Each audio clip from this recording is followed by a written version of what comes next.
Nice.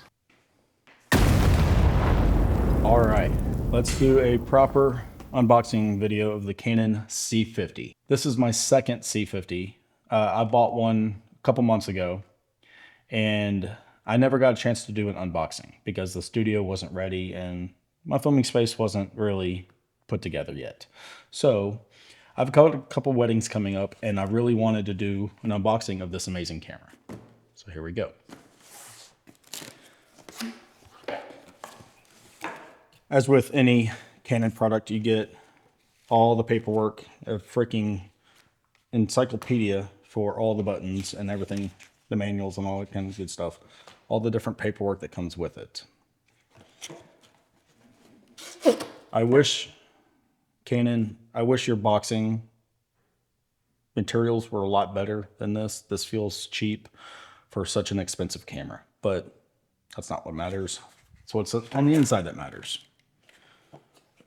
Leave the camera to last.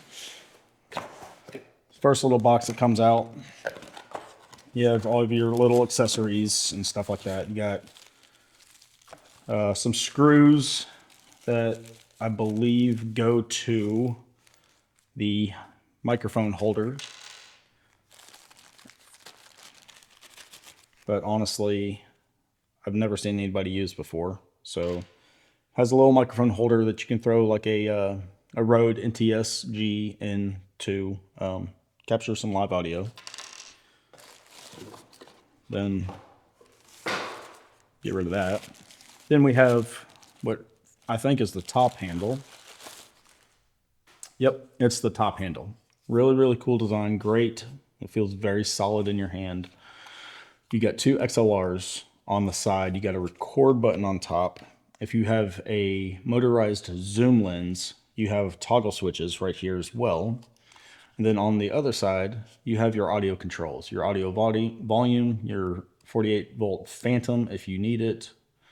And you can turn it on and off, which is nice because if you are not necessarily using the audio portion of this, you can turn it off and save a little bit of battery life.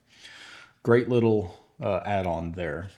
And other than that, I think that's all that's on the top handle. Next little compartment, as every Canon you buy, you get another charger. And I've probably got 15 of these over the years. And of course, the battery.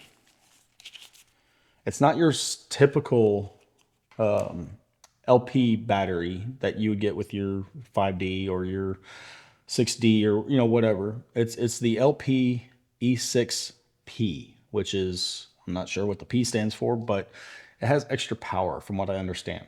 And you can't use your regular LP batteries in this camera. You can only use these, and which is fine. I purchased a couple more. They're not crazy expensive. They're only about $70 to $80. So they're not crazy, but pick up a few extra.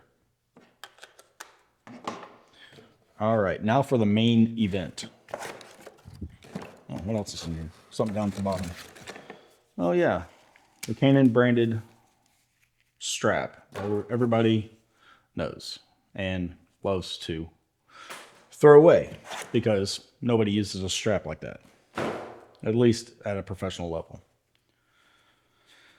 And inside is the main event, the Canon C50. This camera, I fell in love with it the day that I bought my first one that I'm filming on right now. The ergonomics of it, the size, the weight, it is a perfect gimbal camera. And shooting 7K RAW, that's just icing on the cake. Typically, I shoot in the 4K profile, which is log, which is fine. I don't really need the RAW capabilities when I film because I'm more run and gun, and the RAW capabilities for me are a little bit too much. I edit everything in DaVinci Resolve, and having that little extra flexibility is great, but I like to get it right in the camera. So setting my white balance in camera, setting my exposure correct in camera is all very important. I'm a big believer in getting it right. I look at it like baking a cake. If you start off with great ingredients, your end product is going to be that much better. So get it right in the camera, and you won't necessarily need RAW. But the open gate with the ability to record a vertical to a separate card is really, really cool.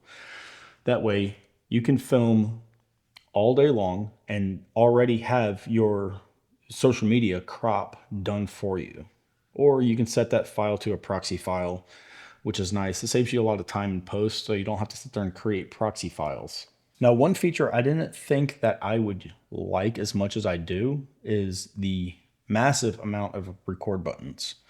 You've got one here, you got one on the back side, you've got one on the front corner, and you have another one on the handle, giving you maximum flexibility on when you need to hit record. No, it doesn't sound like a big deal, but it is. And it works really, really well. So now for your IO on the side of the camera, you have several different options. You have a time code, which is always preferred. You have USB-C, which is great for charging or file transfer. You have a full-size HDMI, which is key. You have to have a full-size HDMI. The small ones, they break all the time. You have a mic jack, you have a headphone jack, and then you have a remote, which I don't know anybody that uses the remote. But it's nice to have just in case. Also, on the sides, you have quarter 20 on there, and there. You have 4 different quarter 20s plus the standard one on the bottom. So adding attachments to this is a breeze. You almost don't need a cage for this. But other than that, I mean, it's a pretty standard cinema camera. Cinema OS is flawless on here. I've never had a single issue with it. The button layouts feel very natural. You can customize every single button on this camera to do something different. You don't have to just live with what's already been programmed. And as far as battery life goes, I get about 45 minutes to an hour out of a standard LP battery. It lasts quite a while, to be honest with you. But if you do need that extra longevity, you can always pick up a V-mount battery, which I have attached to my camera now that I'm filming with. Anyway, this was a quick unboxing video for the new Canon C50.